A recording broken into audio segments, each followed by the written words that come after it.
Marusa Gortnar, aki személyesen nem tudott jelen lenni velünk, a Nemek Közötti Egyenlőség Európai Intézetének a kutatási és szakpolitikai osztályát vezeti. Ezen keresztül a témák, amikkel kiemelten foglalkozik, azok a nemek közötti esélyegyenlőség és a nemi alapú erőszak megelőzése.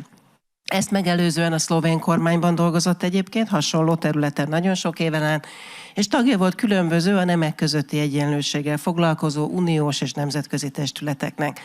Tanulmányait a Ljubljanai Egyetem társadalomtudományi karán végezte, majd a CEU-n szerzett mesterdiplomát itt nálunk gender tanulmányok szakon. Úgyhogy fogadjátok szeretettel a videót az előadással. Jó napot kívánok! It is an honor to address all of you on behalf of the European Institute for Gender Equality at such an important, future-looking conference. EIGE is the only EU agency with a sole mandate to work on gender equality. We provide data and research, develop tools and methods for gender equality and gender mainstreaming, and specific area of our work is also gender-based violence. It is also a great pleasure for me personally to be part of your event, even though only virtually. Hungary and Budapest is very close to my heart, as I have a master's degree in gender studies from the Central European University. Why is gender equality a key focus area of the European Union? Gender equality is a human right and affects everyone. It is a precondition for social and economic development and prosperity. Equality between women and men is one of the core values of the European Union. It is written into the Union's founding treaties that were signed back in 1957. And even today, 66 years later, we need to keep striving for gender equality. Equality between women and men, boys and girls in all their diversity. Because gender equality is critical for the health and wealth of our societies and economies. Besides the positive impacts on a social level, like overturning ingrained gender stereotypes and reducing existing inequalities between women and men as a result of this, gender equality has significant financial advantages.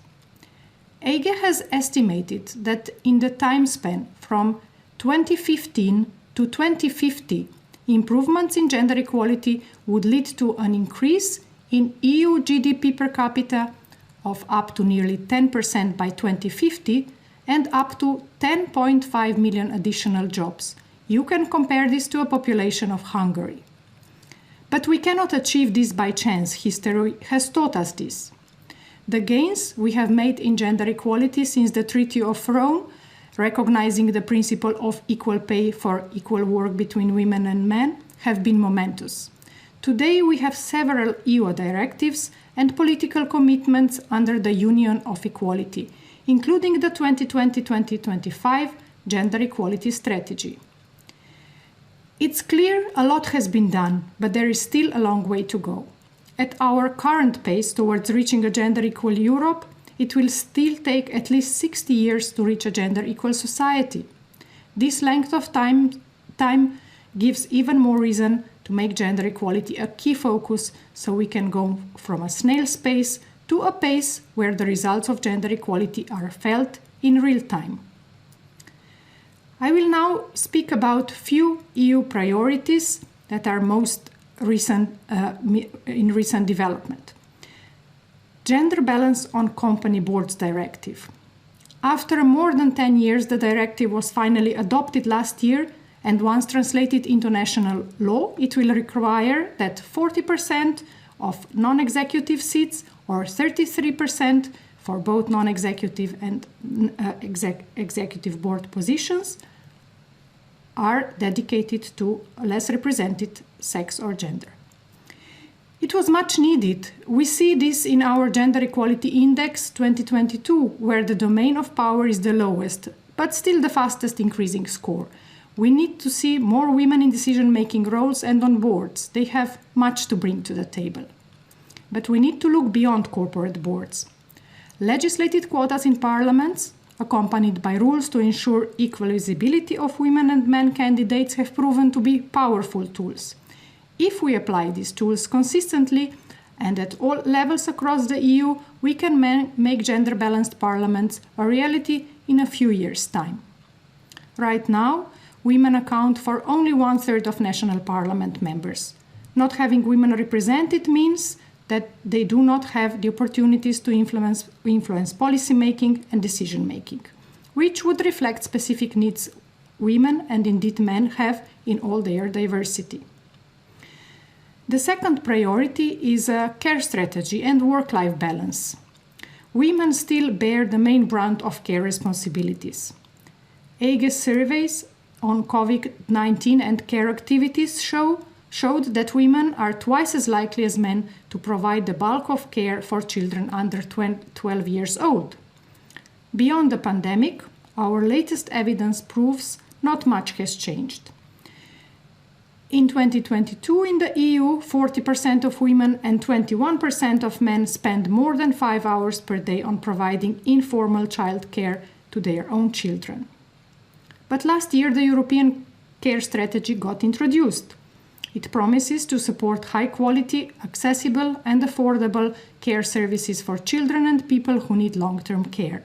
This can improve women's participation in the labor market and also encourage men to take up their share of care. Next very important priority is violence against women. It will always remain a priority until the day it stops. 1 in 3 women in the EU, around 62 million, has experienced physical and/or sexual violence. This cannot be ignored. It is deeply rooted in systemic power imbalances between women and men, and is both a cause and a consequence of gender inequality. Recent headlines around femicide show the urgency of the situation. EGE has addressed this in its latest femicide report on improving legal responses to counter femicide by providing perspectives from both victims, meaning family members, and legal practitioners. More robust prevention and response measures need to be put in place for this, not to be something we keep just talking about. On a wider EU level, the EU accession to the Istanbul Convention and proposed directive on violence against women is going the right direction in combating gender-based violence against women and girls in the EU, whether it is taken place online or offline. Gender-based violence is one of the main priorities within EGE's research and data collection. We aim at having EU-wide comparable data on the prevalence of GBV in 2024 as a result of joint efforts of Eurostat, EGE, and Fundamental Rights Agency. With more information, the more specified policy making can be done and effective measures can be taken. Next priority is pay transparency. Working women in EU earn on average 13% less than men for doing the same job. Lower wages lead to less social protection, fewer pension entitlements, and other social benefits. The EU is taking action with the Pay Transparency Directive, which will be formally adopted still this year.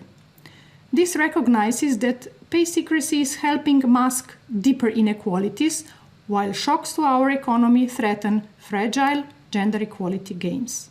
Pay transparency promises to make equal pay for equal work a reality and close gender pay gaps.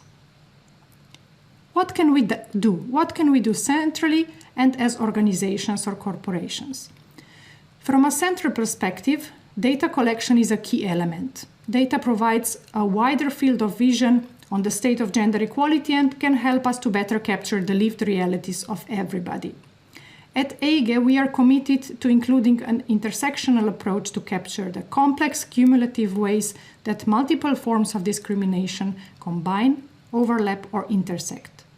We have seen that evidence can greatly impact policy and action, but we know that with comparable and disaggregated data, even more can be done. From a corporation perspective, concrete steps within organizations could be to measure and publish the pay gap in the workplace, and from there, act to reduce it. This also opens up the conversations on more flexibility to close the care gap. It means making sure men feel more comfortable asking for time off for children, and also on insisting that gender equality in boardrooms and across companies becomes a reality. To conclude with my personal message, first to organizations. Recognize and support the talents and potential of young women in your workforce. Gender diversity in leadership positions can bring a wide range of perspectives and ideas to the table and ultimately leads to better decision-making and more innovative solutions. And to young women who aspire to be leaders or entrepreneurs, stay focused on your goals.